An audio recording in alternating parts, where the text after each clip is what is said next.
I remember the play. You know, it's a good game. It's 20 to 27. I mean, it's a 7-point game. We're ahead. They're trying to drive down the field. You know, they're moving the ball down the field. He runs a route. You know, the quarterback hits him. He turns it up. A couple guys kind of missed the tackle. As he turns up, he's moving up the field, and he runs into both of our safeties.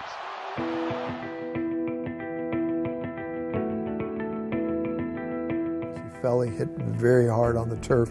And back in those days, the turf was very hard. The turfs nowadays are much more cushioned than they were back in those days. It was like falling on a piece of concrete, really, that had been fuzzed over. And suddenly there were all these people congregating around a player, and he was down, and then the stadium just got really, really quiet with it. By then we knew something was terribly wrong. Because they called all the paramedics, everybody came down, and there was quite a bit of silence in the audience. You know, I mean, it brought a hush to everyone because you knew Ed was hurt. You knew he was hurt when he hit the turf. There was silence. You probably could have heard a pin drop.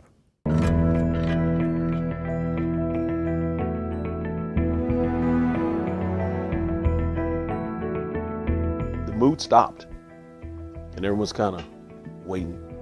And then, okay, he gets up, and he gets up, he's a little wobbly. Normally when guys are a little wobbly, you think, oh, they got dinged a little bit. And he went down and he got up and kind of stumbled toward the sideline, and he collapsed.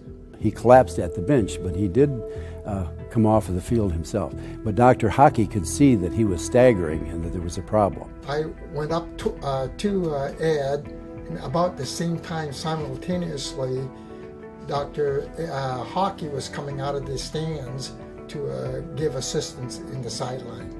He told us later that normally he would sit behind the Oregon bench. He's a big Oregon fan. Why would he go around the Colorado bench? But he said, for some reason, I decided that I would go around and sit behind the bench.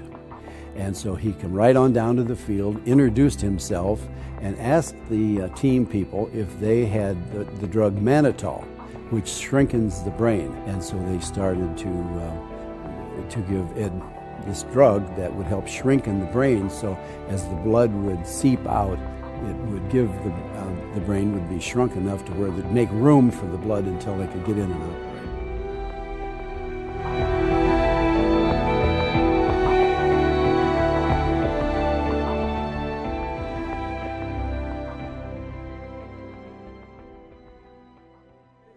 Back in 1981, when I was a couple of years I've been here at the University of Oregon, Rich Brooks called me in and said, Zoomer, if you don't start recruiting some better people, I'm going to have to let you go. So I went out and I found the biggest and the best high school tight end in the United States. In 1984, we were trying to expand our recruiting throughout the western United States and began recruiting Colorado in 1981 and 1982. Ed was probably the premier tight end, not just in the western United States, but really in the entire United States. We were running a pro-style offense at that time here at the university, and Colorado was my particular recruiting area along with Northern California. And we made a very strong effort to recruit Ed. Since I had a knowledge of the family and had a relationship with the family, after the game that day, I went to the hospital, discussed with Mr. Reinhardt the fact that Mrs. Reinhardt and Ed's sister were in Lincoln watching his brother John play at the University of Nebraska, and obviously we needed to get them here quickly. My role after the game was, of course, try to get the parents over here from Colorado, and the problem was getting the air tickets for them to come.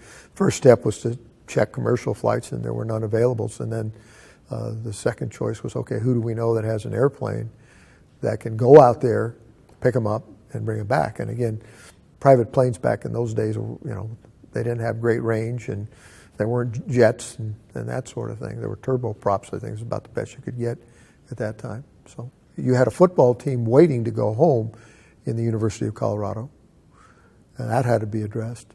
You obviously had issues with the family to get the family here to be with Ed during the course of this very difficult time. And last thing, we as a staff here at the University of Oregon had to move on as well. It was very traumatic for our players and our staff to see a young man that we knew and knew well from the recruiting process to have been injured so seriously, and at the same time, the young men who were involved in the hit that injured him, the impact that it had on them. After the game, we go in and Coach Brooks comes in. He goes, the kid collapsed, and they took him on an ambulance, and there's some real issues. All of a sudden, everyone's heart just sunk. I mean, Jeff and Dan they were big-time safeties. But on this particular play, there was no big hit. There was no big hit. And so when Coach Brooks said, grabbed those guys and told them that this situation is pretty bad, I mean, those guys were just,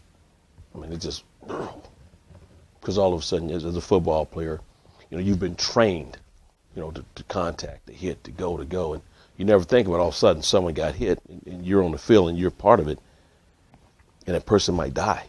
We did what we could do, and again, people stepped up. That was the amazing thing. I mean, the staff at Sacred Heart, people within our department, boosters, friends of the university, friends of their family, the staff at Nebraska, because as I recall, we contacted the coaches at Nebraska to let them know what had happened and what we were attempting to do, and was there any way they could help, get the family out here. Well, we got the Reinhardts over here, and we were fortunate enough to have the Holiday Inn open rooms for them, and we also got cars for their transportation from the Cadillac car dealership here in Oregon, Dunham's, and we did the best we could to give them housing and transportation. Everyone, in the community and the news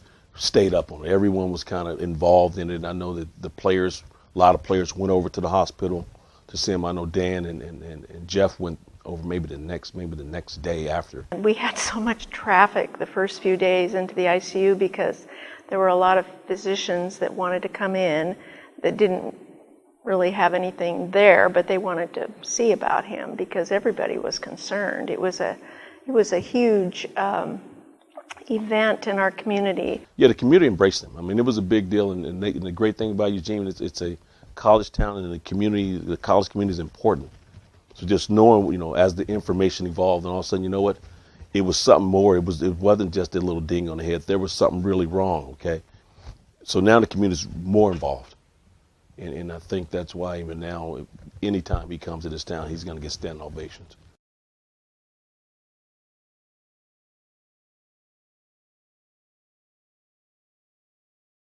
But it is with great pleasure and great honor to have Ed Reinhardt Sr. and Ed Reinhardt Jr. with us here today. Please give them a warm Oregon welcome.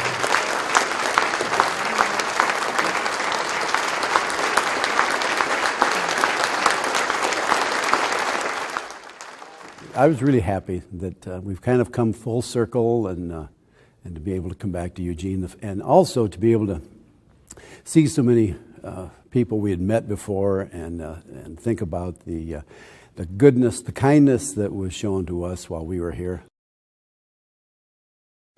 It was different. He was big, still big in stature, but his memory was gone, except what he could.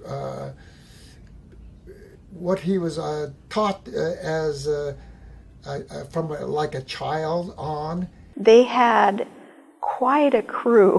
I don't remember exactly how many, but there were, I think, hundreds of people in the community that came to their home and began working with him from ground up, teaching him how to crawl, teaching him just basics of mobility. And they had teams of people that came in for hours of shifts each day. And he had quite a regimen in terms of teaching him to come back. He forgot all of the things he knew, but they taught him by memory each thing, and he learned how to speak by singing a song. It's therapy. They said, and unable to speak, they said, why don't you send Ed to singing lessons? That'll help speech, and then the speech will help singing. So he was such a celebrity, I'll put it. He was in the bed that was immediately across from the nurses' station, so everybody was looking in all the time. I mean, whether we went into the room or not, we were all observing in terms of what was happening. Well, I think first off, you had, whatever there was in the Autzen Stadium that day, 25,000 people, 27,000, I don't know what it was. But you had all of those folks who obviously were aware of what occurred. Obviously, the newspaper, Register Guard, had a lot of information about it. You had all the people at Sacred Heart that knew that there was a young man in there who had played football from Colorado that was fighting for his life. We're both the nurses that took care of him in the ICU. So we're just recollecting some of the things that we remember. Yeah, which was like, he was huge. He didn't fit our beds. Mm-hmm. But he was very, very sick. Very sick. Very sick. Yeah. And his parents were there night and day. Night and day. They never left his side. There were so many people who would come to the hospital just to pray for Ed that he would survive, and then we had all 8 of us out here at that time, and by then, and they were bringing food in and all the kindness that was given to us. From the intensive care nurses to the doctors, Dr. Hockey, the neurosurgeon, all the team physicians, and all the staff at Sacred Heart Hospital, the community, the University of Oregon, all chipped in, and it was a wonderful outpouring of love and caring for Ed Reinhardt.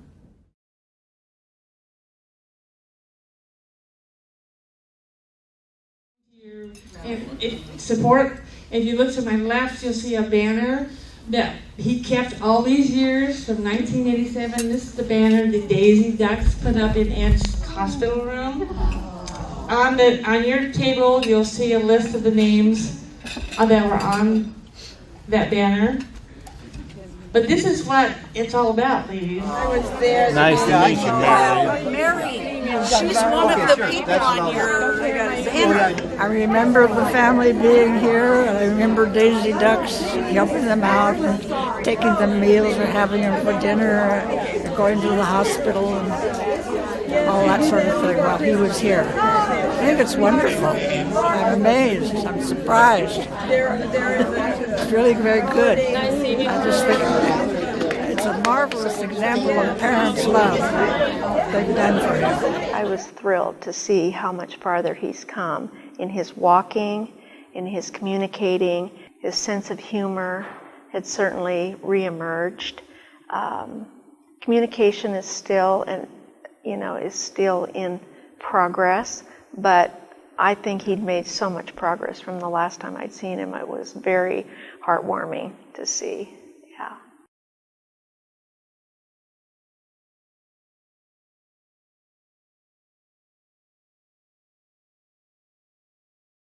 Oh, yeah. We went back to the 37-yard line. It brought back many poignant memories, and some of them were very vivid, and some of them were fading. I think we needed a little bit of closure, and not that we had to have that, but it was a great way to work with the University of Colorado and Oregon and have a kind of a bonding effect there. And that after the injury and accident, that we didn't forget them, that there are situations where the families and everybody get together and we still care about them. Community over 28 years ago. A former tight end for the Colorado Buffaloes suffered a life-altering hit during the September 1984 football game against... We were standing there, and I wanted to see some motion, or I wanted to see something, so I just kind of leaned over and I said, Ed, raise your hand. So Ed raised his hand, and that's when the audience really exploded. A model of perseverance and inspiration to us all. Joining us at Autzen for the first time since suffering his injury, ladies and gentlemen, please welcome back Ed Reinhardt Jr. along with his father, Ed Reinhardt Jr.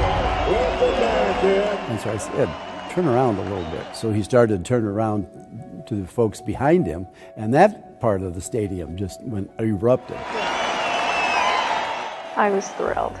I was thrilled to see him. Brought back lots of memories. I just wanted to run down and hug him when I saw him down there. It was just like, wow.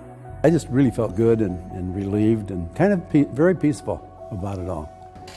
It was a homecoming, to say the least. It was a wonderful outpouring of love from the community and the university. It's sad that he had to have an injury, and we got to know each other in that way. But it's wonderful that they brought him back for a reunion here. Unfortunately, when he was on the field prior to the game, we were in the locker room, so I did not get a chance, and I would have loved to actually been there and just seen that, experienced it, because I was part of it.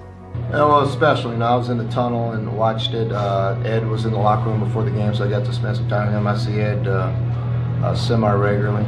Every time I've been back here since the incident, it's something that is, at the forefront. But Oregon's always been a special place in my heart because I know this community, what they did for his family and what they did to save his life was above and beyond. Well, you got to remember, John Embry was Reinhardt's roommate and classmate, and they played together. He was here at that time, so he remembers that incident very, very vividly. And for Embry to be the coach when they came back, it had to be a special gathering at that time, and we're very glad that Reinhardt and Embry could all be together at the same time at Autzen Stadium again. That ovation and how they applauded him did not surprise me, because that's how kind of people there are here, and that's what kind of fans are. I really think that Eugene, Oregon is a special place, and I think it's evident in what happened with Mr. Reinhardt. And 20-some years ago, we have a tragedy, and now he comes back to town, and everyone knows who he is, embracing him. And it's not just a casual visit where he comes back to kind of look at the field and kind of replay what happened to him. He's a celebrity. It's a big deal. He's made it. He's rehabbed himself. Let's get him around. All the people that were connected to the University of Oregon back then are still going, that's Ed Reinhardt. Let's get him in. Let's get him at the Oregon Club. Let's get him, let's get him out in front of the people. So I think it's a very special place, and I think we're really all excited that things went well, and that the doctor was there, and just the whole process happened, and he's here with us now. He's so strong, and I think he totally understands and knows who he is, and that his strength is not his alone, that he has strength from above. And likewise his parents, they're so grateful for what he's been given back, because it was either that or not making it at all. Seeing Ed today in many ways is very inspiring. Here you have a young man who has overcome a tremendous amount of adversity to do what he is doing, to go around and to inspire others. It's amazing to me. He has applied the work ethic and determination that he has as a football player simply to living today, because that's what it takes, is a lot of hard work and a lot of determination just to make it from day to day. You think about your own aches and pains and realize they're nothing in comparison to what he feels every day. Many years ago, I had an accident. I was a football star from the University of Colorado. I was second leading pass receiver in the nation. My grade point average was 3.6. In the second game of my sophomore year, I caught a pass, was tackled, my head ran very hard. I was in a coma for 62 days. The injury was a subdural hematoma complicated by pneumonia. Doctors said it was a miracle I survived. They were sure I would stay in a vegetative state. I threw myself into rehabilitation with the same work ethic I had as a football player. I took 5 months before I could speak. It took 2 years to walk. And my intelligence is intact. And I am a great listener. Because of neurological damage, I find it difficult to put my thoughts into words. This talk I'm giving now had to be memorized word for word. If I have a conversation, I would understand perfectly clear, but I won't be able to tell you everything I want to say. My journey has been a difficult one. At times, I've been frustrated and filled with despair. But I'm really one thing. If we stay over the possibility that God has for our lives, anything could happen, even a miracle.